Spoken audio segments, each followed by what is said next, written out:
urapi kami, sehingga setiap kami tidak hanya mendengar, tapi kami mengerti dan melakukan firman-Mu. Di tengah situasi sesulit apapun, kami percaya saat kami melakukan firman-Mu, Roh Kudus yang menolong kami, sehingga kami tampil lebih dari pemenang. Terima kasih, kami sambut firman-Mu dalam nama Yesus. Haleluya. Amin. Puji Tuhan. Saya share dulu. Tadi saya lihat beberapa, ini ada yang di rumah gitu ya. Wah, luar biasa ini. Tapi kok ada yang belakangnya drum ya nih ya. Karena Feren ini di gereja, di studio atau gimana nih? Oke. Saya share dulu. File. Mana yang masuk?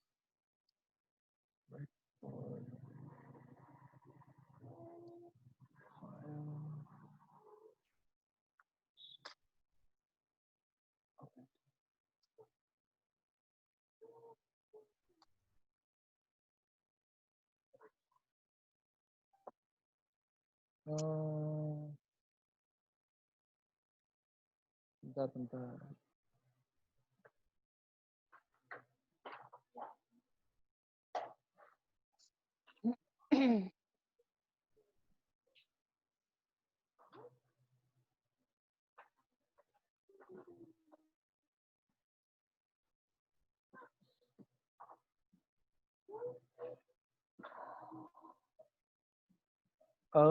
Saya mau nge-share file saya. Bisa dibantu kah? Di share screen itu, Mel? Sudah share screen kan, Sudah Pak ini Bambang? sini. Tinggal buka filenya aja, Pak. Oh iya. Tadi sudah kebuka deh, Kak. Iya, tadi sudah betul kebuka, Pak. Terus ditutup lagi. Ini sudah ada bahasa Ibraninya, Pak. Mentang-mentang ya habis belajar bahasa Ibrani. Oh iya, lagi belajar bahasa Ibrani. Apa artinya? Oke. Shalom tadi. Shalom alaikum. Alaikum itu apa? Ini ya, keluar ya? Ya, keluar, Ya, Pak. keluar. Nah, Langsung bentar ya. di slideshow. Full screen. Oh, oke. Tinggal di full screen aja. Yes.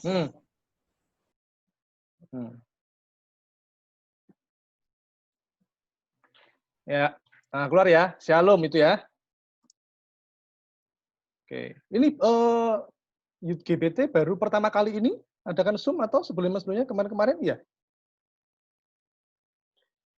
Kayaknya sudah 8 kali mungkin. Lupa. Oh, 8 kali, wah luar biasa, puji Tuhan. Oke.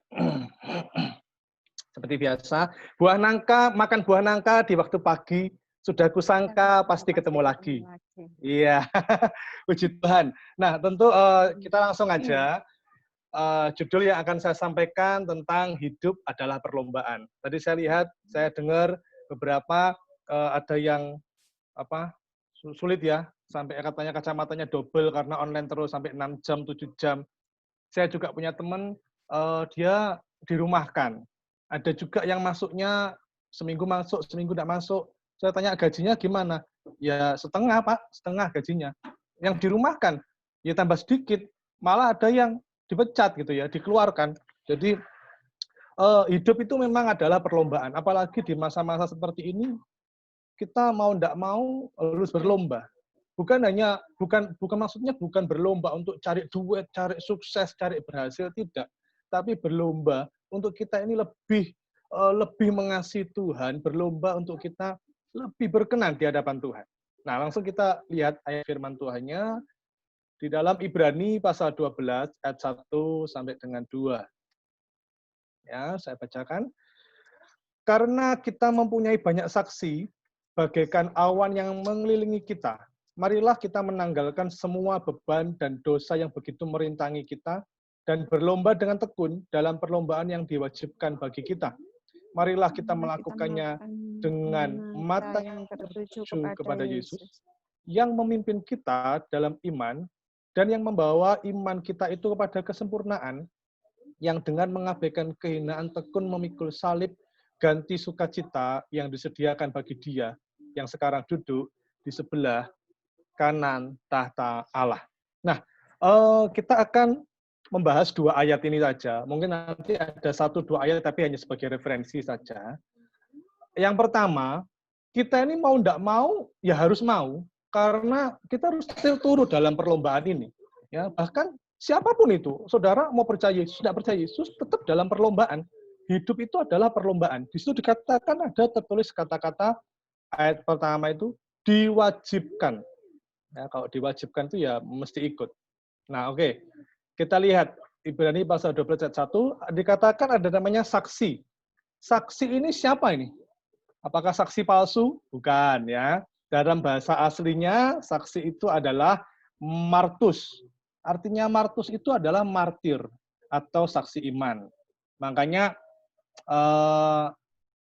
kita yang sudah ditinggal oleh mungkin orang tua, oleh emak, oleh engkong, ya, bahkan oleh orang-orang terdahulu, penginjil-penginjil yang sudah mati, yang sudah mati martir demi Kristus, dia ada di surga dan dia melihat kita. Ya, dia melihat kita, ada saksi iman yang sedang menyorai kita, ayo selesaikan perlombaan, ayo selesaikan perlombaan. Nah, satu saat kita juga akan ada di sana gitu. Nah, selama kita masih di bumi, mari kita ini hidup berlomba sampai kita menyelesaikan garis akhir itu. Ya, jadi ada saksi, itu yang membuat kita kuat, kita seakan-akan tuh disorai, ayo, dikit lagi. Gitu ya. Nah, coba ada kalimat beban dan dosa. Waduh, ini kalau pas ada wabah pandemi ini, corona ini bebannya tambah berat ya. Di rumah aja, yang kerja, yang bahkan saya ada info, ada kenalan juga ya, yang marketing perumahan sampai susah jual perumahan itu ya, susah jual apartemen. Akhirnya apa? Semua yang bisa dijual gitu ya.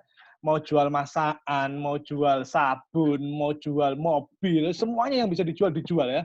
Bahkan sampai buka usaha ongkir, jadi kurir. Ya, dari marketing perumahan, sales marketing sampai ke kurir. Jadi pokoknya berbagai cara, karena beban begitu berat sampai mikir ya apa ya supaya bisa lego, supaya dapat berkat, supaya bisa survive gitu. Memang itulah dunia yang penuh dengan dosa, memang ya kita tinggal dunia yang penuh dengan dosa dan beban, tapi jangan sampai kita ini dirintangi oleh beban dan dosa. Kata merintangi dalam bahasa Yunaninya euperastatos. Artinya apa itu? Artinya merintangi atau menjerat. Wah, kalau soal menjerat, ayo saya kalau khotbah kan enggak mau satu arah. Saya ingin saudara juga aktif. Menjerat. Siapa di sini yang cowok-cowok ini, ayo, siapa yang pernah menjerat hatinya ceweknya? Iya. Yeah. Aduh, yang ini yang cewek-cewek, siapa yang terjerat hatinya yang hari-hari ini, aduh, jadi bucin. Ya kan, kalau sudah terjerat cinta, aduh, dunia rasanya berbunga-bunga, semuanya pink ya. Nggak usah pakai kacamata pink, semuanya pink, indah semuanya.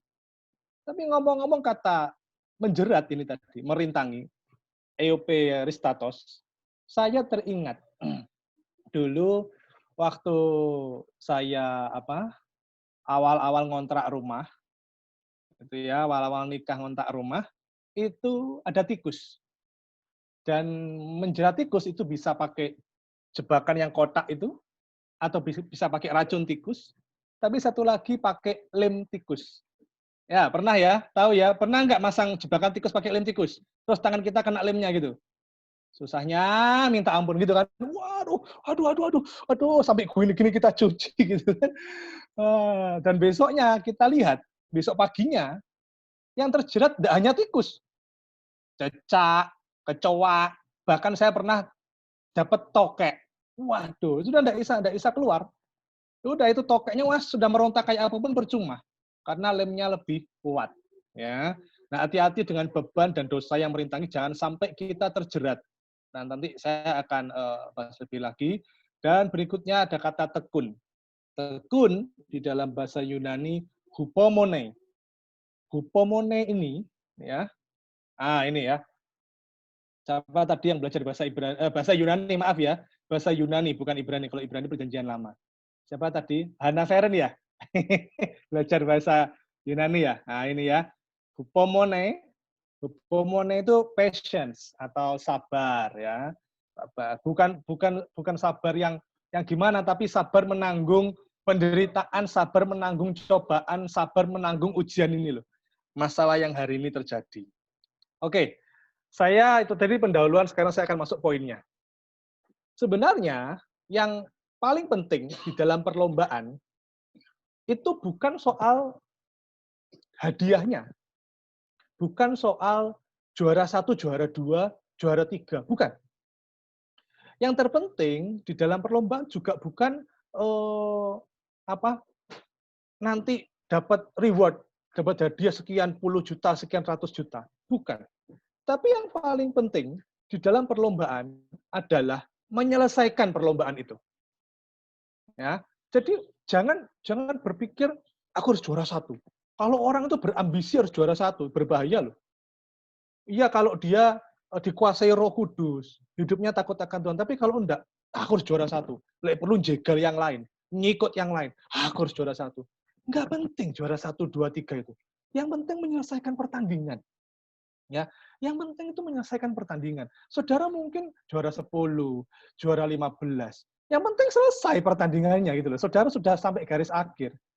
Nah, yang tidak boleh adalah diam atau malah mundur. Nah, suatu saat saya dengar di radio waktu saya mengendarai mobil, saya dengar radio SS.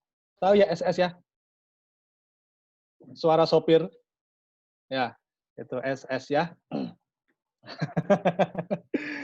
Ya, dia bilang begini, ini sesuatu yang sangat bagus. Waktu itu saya dengar, oh, betul juga ya. Seorang rektor, saya lupa rektor dari salah satu universitas di Surabaya. Dia bilang begini, terserah saudara mau jadi karyawan atau jadi pimpinan, itu sama-sama baik. Saudara bisa berhasil menjadi karyawan, saudara bisa berhasil menjadi pimpinan. Jangan stres kalau saudara karyawan, jangan stres juga kalau saudara pimpinan. Bebannya lebih berat pimpinan, lebih ringan karyawan. Enggak juga. Semuanya itu baik. Dan semuanya bisa berhasil. Kerjakan apa yang menjadi bagian saudara. Yang tidak boleh adalah, kalau saudara karyawan maupun pimpinan, yang tidak boleh adalah kalau saudara diam. Oh, waktu saya dengerin itu. Oh ya, betul juga. Kalau seseorang itu diam, tidak berkarya, tidak ngapain gitu ya. Orang Jawa bilang itu lumuh gitu ya, males gitu ya, nggak ngapa-ngapain. Wah, itu yang tidak boleh. Bahkan akhirnya mundur, itu yang tidak boleh ya. Diam, tidak ngapa-ngapain, tidak berkarya, itu yang tidak boleh. Nah, sekarang bagaimana cara kita menyelesaikan perlombaan ini loh, di hidup ini loh. Hidup ini adalah perlombaan. Sekali lagi, bukan soal juara 1, juara 2, juara 3, bukan soal hadiahnya, tapi soal penyelesaian. Kita harus menyelesaikan. Tidak boleh diam, tidak boleh mundur. Ya. Yang pertama adalah memandang Yesus. Jangan menyerah. Ya, ayatnya di mana? Di ayat 2 tadi, Ibrani pasal 12 ayat 2. Dikatakan demikian.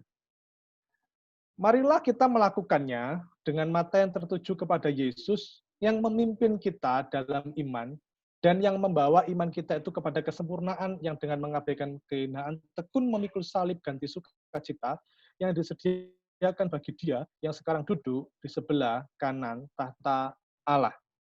Nah, saudara dikasih Tuhan, di situ ada yang warna merah, mata yang tertuju kepada Yesus. Ini adalah semangat kita. Ini adalah pegangan kita yang pertama. Pandang Yesus.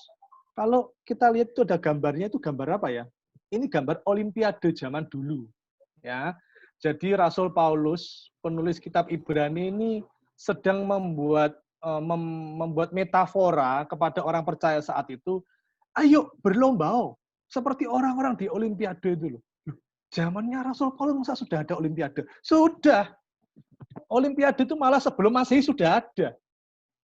Jadi itu kisahnya itu sebenarnya ada serangkaian kompetisi atletik untuk menghormati dewa Yunani atau Zeus tahun 776 sebelum Masehi.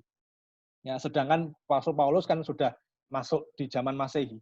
Jadi 776 sebelum Masehi itu sudah ada namanya kompetisi atletik dan untuk dengan berjalannya waktu menjadi Olimpiade. Nah, waktu Yunani dikuasai oleh Romawi, nah diterapkan itu Olimpiade itu. Awalnya atletik yang dilombakan adalah lempar lembing, lomba lari, atau balap lari, tidak ada balap karung, tidak ada. Ya. Terus adu gulat atau adu gulat ini termasuk Smackdown apa enggak? Saya rasa juga bukan Smackdown ya. Jadi 3 ini aja. Balap lari, lempar lembing, adu gulat. Nah, dengan berjalannya waktu mulai muncul olahraga-olahraga yang lain. Jadi, waktu zamannya Paulus, sudah ada namanya Olimpiade. Dan Rasul Paulus memberitahu kepada orang percaya, ayo, seperti seseorang itu yang berlomba, dia terus, yang penting itu mana garis akhirnya? Mana garis akhirnya? Dia cari itu. Dia tidak cari yang lain, dia cari yang penting sampai akhir. Yang penting sampai akhir. Nah, kita ini yang sekarang hidup di masa yang begitu sulit. Kalau mata kita tidak tertuju kepada Yesus, kita lemah, kita stres, saudara. Ya, kita takut, khawatir, akhirnya waduh terjadi hal yang tidak diinginkan. Nah, coba saya baca beberapa artikel ya. Adanya corona ini bagi orang-orang yang tidak tertuju kepada Yesus mengerikan. Ada orang tua yang bunuh diri karena anaknya kelaparan. Tidak ada kerjaan. Ada anak remaja bunuh diri. Kenapa? Karena tidak bisa beli kuota. Loh, nggak apa itu? Ayo. Tidak bisa beli kuota, tidak bisa sekolah, bunuh diri. Ada dokter di New York, Lorna Breen. Kalau tidak salah namanya Lorna Breen. Bunuh diri. Karena stres, setiap hari lihat pasien yang kena corona. Bunuh diri. Selama kalau kita tidak, mata kita tidak tertuju kepada Yesus, kita bisa stres, saudara. Ya, kita bisa stres. Karena itu, ayo, mata kita tertuju kepada Yesus. Jangan menyerah. Ada pertolongan bagi setiap kita yang mengandalkan Tuhan. Ya, setuju katakan amin. Haleluya. Coba sebelum saya lanjut ya. Ada loh lagu yang tertulis tertuju kepada Yesus. Lagunya apa? Ada yang tahu? Mataku tertuju padamu. Ya, itu yang betul. Yang jawab betul nanti dapat foto bersama KKI. Ya. Ya, dapat foto bareng dengan KKI. Oke, saudara, satu saat ada seorang atletik sepeda bernama Lance Armstrong. Oke, Lance Armstrong ini kita tahu tuh di gambarnya dia menggerakkan tangannya begini. Dia memang menjuarai juara Tour de France. Juara 7 kali Tour de France tahun 1999 sampai 2005. 7 kali, bro. 7 kali, bukan sekali, 2 kali. Hebat. Bahkan sebelum dia juara, dia ini kena kanker testis. Ya. Itu, waduh, penderitaan sekali. Sampai akhirnya dia survive, dia berhasil, dan dia sembuh. Begitu dia sembuh, dia mengikuti kejuaraan ini, Tour de France ini. Dan yang luar biasa, dia jadi juara. Waduh, 7 kali berturut-turut jadi juara. Langsung itu banyak, dia jadi, istilahnya, mengendorse gitu ya. Mengendorse sepatu lah, sepeda lah, mengendorse baju lah, banyak dia terlibat jadi bintang iklan. Wah, kaya sekali. Medalinya banyak. Waduh, luar biasa dapat gelar juara Tour de France. Nah, pada tahun 2006-2007 mulai beberapa orang curiga, terutama saingan-saingannya. Curiga. Sejak tahun 2002 mulai curiga tapi belum terbukti. Terus diselidiki, kok bisa orang baru sembuh dari kanker, begitu ikut kejuaraan Tour de France, yang beratur 100 km itu, kok bisa langsung juara? Nah, saingannya ini curiga lalu mulai diusut bagaimana, sampai tahun 2007-2008 kurang lebih, terbukti Lance Armstrong ini ternyata mengkonsumsi obat-obatan atau istilahnya doping. Sehingga dia kuat. Wah, ya. Untuk membuat stamina-nya terus luar biasa, dia minum doping. Dan sejak itu, tahun 2007-2008 kurang lebih, itu langsung dicabut semua gelarnya. Ya, dicabut semua gelarnya, yang dia bintang iklan juga langsung ditarik itu dan semuanya langsung down. Dulu kena kanker, berhasil, sembuh. From hero to zero. Wah, jadi juara 7 kali. Wah, bersinar luar biasa. Tapi ternyata memakai doping. Langsung from hero, zero, langsung hero lagi, saudara. Hati-hati. Ya, jangan sampai kita ini hidup dalam perlombaan, kalau mata kita tidak tertuju kepada Yesus, tertujunya ke yang lain. Jahat loh kita. Orang bisa, pikirannya kalut, omongannya kalut, ya, tindakannya juga, yang penting saya bisa bertahan di dunia ini. Yang penting saya dapat untung. Wes urusan Yesus nanti aja kedua atau ketiga. Yang penting saya bisa menghidupi keluarga. Yang penting saya dapat duit. Yang penting saya dapat bisa makan dan sebagainya. Hati-hati loh. Masa-masa seperti ini kalau kita tidak jaga hati, mata kita tidak tertuju kepada Yesus. Tujuannya ke yang lain, ke yang lain, ke yang lain. Waduh, hati-hati. Tapi saya rasa kita semua di sini matanya tertuju kepada Yesus. Amin. Nah, jangan fokus memandang hadiah, uang, berkat, tapi cukup fokus ke Tuhan Yesus. Oke, yang kedua ya. Yang kedua, melatih dan menguasai tubuh. Ya, ini tidak usah dibaca semua. 1 Korintus 9:24. Kita baca yang ayat 25, saya bacakan ya. Maaf, ayat 27. 1 Korintus 9:27. Tetapi aku melatih tubuhku dan menguasainya seluruhnya, supaya sesudah memberitakan Injil kepada orang lain, jangan aku sendiri ditolak. Nah, hari-hari ini pendeta, hamba Tuhan, mengumandangkan, ayo doa, sampai ada namanya doa untuk bangsa, doa untuk Indonesia. Bagus itu, saya setuju. Doa kita betul. Tapi kita juga harus melatih, menguasai tubuh. Maksudnya apa? Di masa-masa sulit seperti ini, kita perlu kreativitas lebih lagi loh. Kita ini perlu mengandalkan Tuhan pasti. Tapi kita juga minta hikmat dari Tuhan. Tuhan, aku ngapain Tuhan ya? Apalagi work from home ya, kemarin berapa bulan ya? 3 bulan ya, kurang lebih ya, kita di rumah aja. Aduh, bosan ya.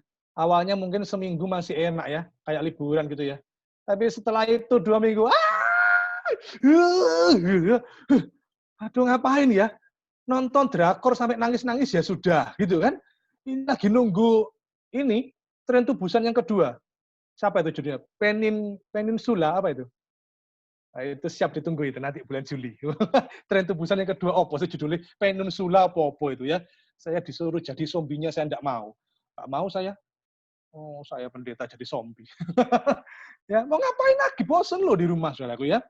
Sampai ada, wah iya ya, enak ya di rumah, hanya tiduran, rebahan, ngelundung sana, ngelundung sini, sampai kayak lemper. Gitu kan? Mungkin ada yang tambah gendut, tambah mekar, gitu ya. Saya kemarin berjumpa dengan teman saya kaget, oh, kok tambah mekar ya? Coba saya tanya saudara nih, sudah lama tidak ketemu saya tambah kurus, tambah langsing, atau tambah mekar nih? Kayaknya tetap. Oh, tetap ya? Ya udah, konstan. Ini bagus ini ya, tetap aja. Nah, tapi agak tirus sih sini saya.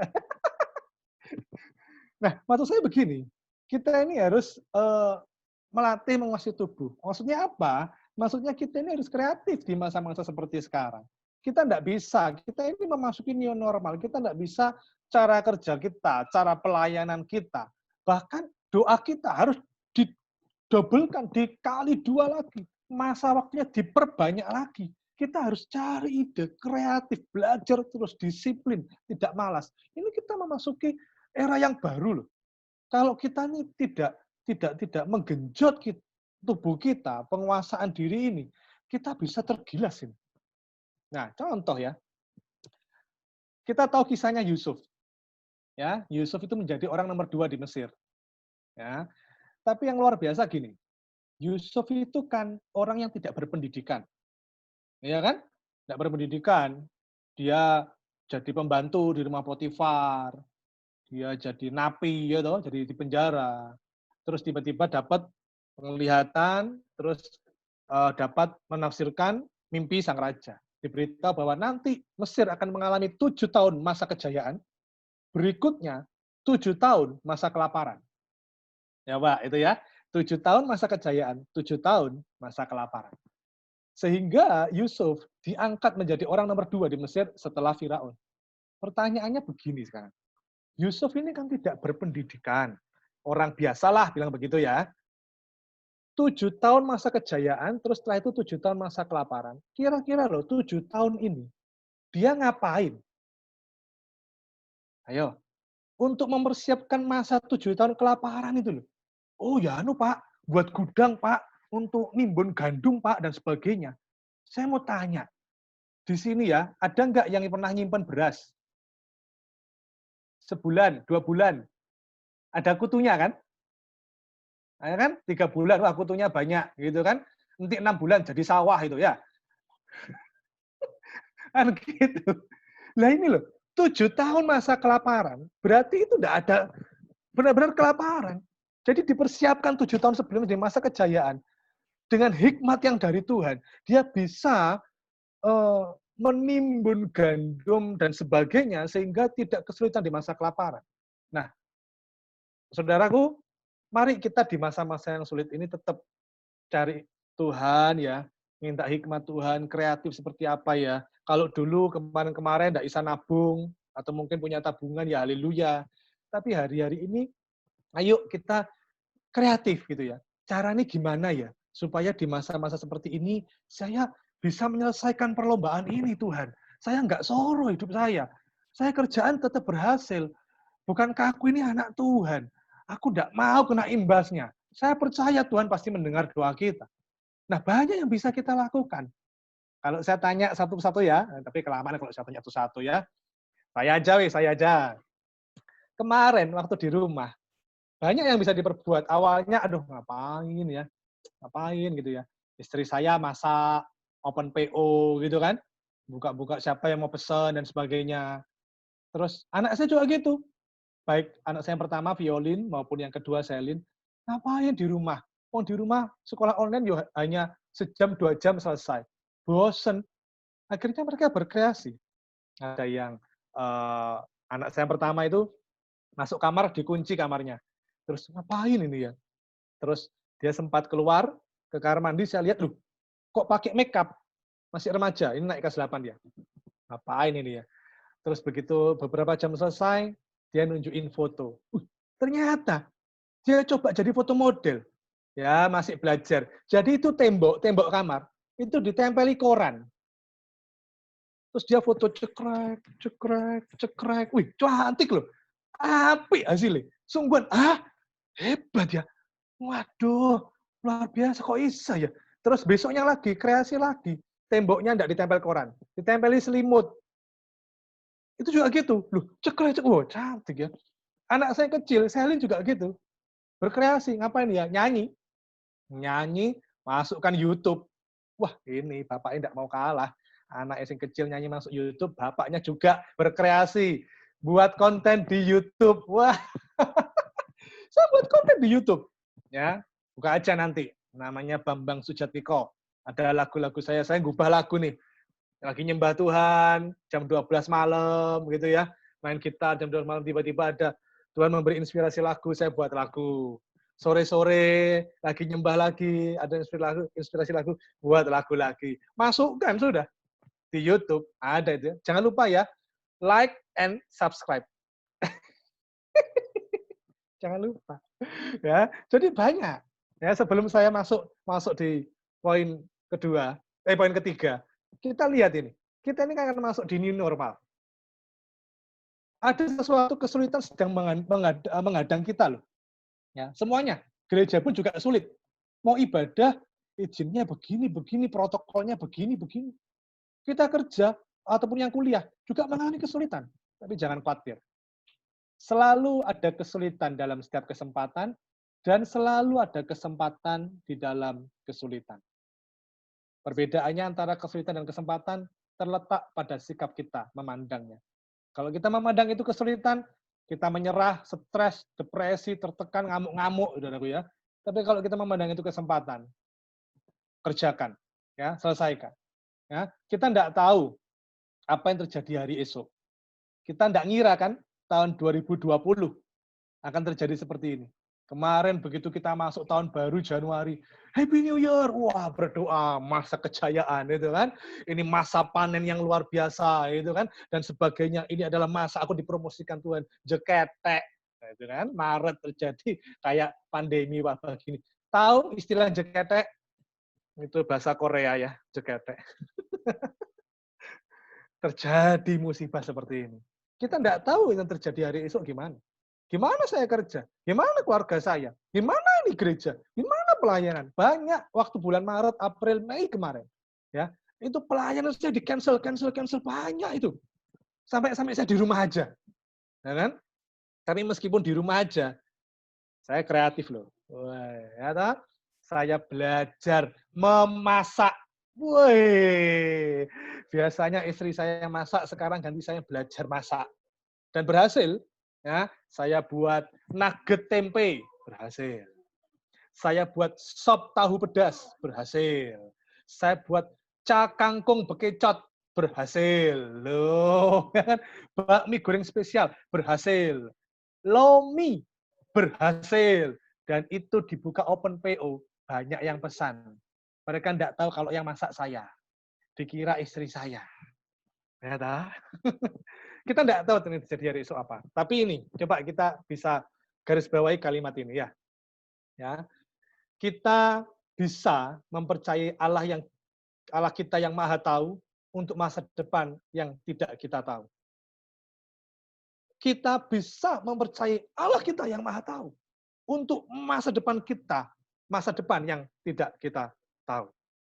Nah, oke. Nah, sekarang yang terakhir ya. Tadi sebelum saya masuk di poin ketiga, karena ada kaitannya, tujuan akhir perlombaan. Kembali di Ibrani tadi, Ibrani 12 ayat 2. Ya, mata tuju kepada Yesus. Tujuannya apa? Perhatikan ini. Memimpin kita dalam iman. Dan yang membawa iman kita. Tujuannya itu satu kok sebenarnya. Perlombaan ini. Bukan soal kaya, bukan soal sukses, bukan soal dapat follower sebanyak-banyaknya, juga bukan soal like and subscribe loh ya. Bukan soal itu, bukan soal hal-hal duniawi, bukan. Soal iman. Nanti saudara perhatikan ayat 1 dan 2 itu. Perhatikan, baca baik-baik. Ujungnya iman kok. Ya, ujungnya iman ini. Nah, kita mengaku orang yang beriman, tapi bagaimana waktu ada wabah seperti ini? Apakah kita masih menunjukkan kalau kita adalah orang yang beriman? Jangan waktu masa jaya dulu, wah imannya kuat. Kadang-kala gini loh, iman kita ini sering dipengaruhi oleh perasaan, oleh keadaan. Kalau pas tanggal muda, imannya kuat. Gitu kan. Begitu sudah tanggal tua, imannya lemah. Kan gitu. Ya. Nanti begitu kurs rupiah menguat. Wah, haleluya. Nanti begitu dolarnya yang menguat, iman kita lemah. Enggak, jangan seperti itu. Iman itu tidak dipengaruhi oleh situasi atau keadaan. Iman itu dipengaruhi oleh firman Tuhan. Jadi tetaplah memiliki iman yang benar sesuai firman Tuhan. Nah, kalau tujuan akhirnya iman, terus ada satu kalimat lagi yang mau saya bahas, tidak lama ya. Ini, memimpin kita dalam iman dan ingin membawa iman kita itu kepada kesempurnaan. Kata kepada kesempurnaan itu saya lihat di NIV, Perfecter of our faith. Penyempurna iman kita. Kalau tujuan akhir perlombaan adalah iman, iman itu pada kesempurnaan, terus ada dalam bahasa Inggrisnya penyempurna iman. Siapa penyempurna iman? Apakah kita bisa menyempurnakan iman kita? Tidak bisa. Manusia itu terbatas. Kita beriman kepada yang tak terbatas, imanku harus sempurna. Nggak bisa. Kecuali sang penyempurna iman itu turun tangan, yaitu Yesus sendiri. Artinya apa? Gimana cara kita ini iman kita sempurna? Ya kalau yang penyempurna iman itu berkenan. Poin yang ketiga, cari perkenan Tuhan. Ya, jangan pusing dengan segala pandemi, segala wabah, segala kesulitan, segala tetek bengeknya itu ya perlombaan. Wah, bingung ini. Semuanya kena imbasnya. Jangan. Kita fokus dulu ini. Cari perkenan Tuhan. Nah, ini ada satu ayat referensi, ayat pendukung aja. Ya, dalam Bilangan 14 ayat 8. Jika Tuhan berkenan kepada kita, maka Ia akan membawa kita masuk ke negeri itu dan akan memberikannya kepada kita suatu negeri yang berlimpah-limpah susu dan madunya. Saudaraku, lihat ya, jika Tuhan berkenan kepada kita, Ia akan membawa kita. Ayo, kita akan memasuki new normal. Jika Tuhan berkenan kepadaku, aku akan memasuki tatanan era yang baru dan aku akan memperoleh berlimpah-limpah susu dan madu. Artinya apa? Kelimpahan, pertolongan, mujizat Tuhan. Cara Tuhan gimana? Nggak ngerti saya. Tapi yang pasti kalau kita cari perkenan Tuhan, Tuhan itu akan melakukan sesuatu yang luar biasa. Coba tanya dalam hati, jawab dalam hati ya. Kira-kira apa bedanya kasih karunia dan perkenan Tuhan? Ayo, dalam hati aja ya. Ya, nanti kalau bisa jawab, bisa WA saya. Nanti yang jawabannya benar, berarti tidak salah. Loh iya, tapi yang benar tidak salah. Bedanya kasih karunia dan perkenan Tuhan. Bedanya kasih karunia Tuhan dengan perkenan Tuhan. Bedanya gini, kalau kasih karunia itu gratis. 100% dari Tuhan. Efesus pasal 2 ayat 8 sampai 9. Karena kasih karunia kamu diselamatkan itu bukan hasil usahamu, bla bla bla bla bla itu ya. Itu full dari Tuhan, 100% dari Tuhan. Tidak ada ambil andil kita bukan karena usaha kita. Jadi 100% dari Tuhan, gratis dari Tuhan itu ya. Tapi kalau perkenan Tuhan, itu ada usaha dari kita supaya Tuhan itu senang dengan kita. Contoh ya, ada 4 orang anak. Ya, anak pertama, kedua, ketiga. Setiap kali datang ke rumah, Pak, aku minta uang, Pak. Pak, makanannya mana? Kok tidak disiapin makan? Dari kecil seperti itu. Tapi anak yang keempat, papahnya pulang kerja, Papa capek ya? Aku pijitin ya. Papa mau makan apa? Papa mau kopi, aku buatin ya. Sampai anak ini beranjak dewasa, tidak berubah karakternya. Yang 3 anak yang pertama, Pak, aku ini mau nikah, Pak. Mana uang untuk nikah? Pak, aku kok tidak dapat warisan. Pak, aku mau mobil, Pak. Ayo, kapan Papa belikan aku mobil? Tapi anak yang keempat, Pak, ini loh Pak, ada berkat, Pak. Aku tadi dapat gaji dari kantor, ini untuk Papa juga. Nah ini aku belikan soto ayam sukanya Papa. Ayo Pak, kapan-kapan jalan-jalan yuk ke mall gitu loh, Pak. Makan bersama. Kira-kira, saya mau tanya ini ya. Bagi saudara ini siapa yang dapat perkenan dari papahnya? Ayo tunjukkan jari. Anak pertama, kedua, ketiga, atau keempat? 4 kan? Ya. Anak keempat dapat perkenan Tuhan. Pasti itu. Ada 25 karyawan. 20 karyawan males. Pas rajin kalau ada bosnya. Ya, ngantuan, tiduran, sukanya mainan Instagram kalau kerja. Tapi 5 karyawan yang lain. Rajin, disiplin, produktif itu ya, produktif menghasilkan untuk perusahaannya. Kita tahu siapa yang bakal dipromosikan, bukan? Pasti 5 karyawan itu. Tuhan itu sayang kepada semua orang. Tapi untuk perkenanan, Tuhan pilih-pilih loh. Nah, cari perkenanan Tuhan. Makanya kita lihat, beda. Kok ada ya orang Kristen yang di sana, sama yang di sana, kok hidupnya kok luar biasa yang di sana ya. Yang sana kok biasa-biasa aja. Kenapa? Karena dia dapat perkenan Tuhan. Nah, caranya gimana dapat perkenan Tuhan? Satu aja caranya supaya kita dapat perkenan Tuhan. Intim. Bangun hubungan yang intim dengan Tuhan. Tidak ada cara lain. Senangkan Tuhan. Sudah, senang no Tuhan. Lihat nanti ya. Pasti engkau dipromosikan Tuhan. Pasti ada pertolongan. Pasti ada mujizat. Bukan fokusnya pada mujizatnya, bukan fokusnya pada pertolongan atau berkatnya. Bukan.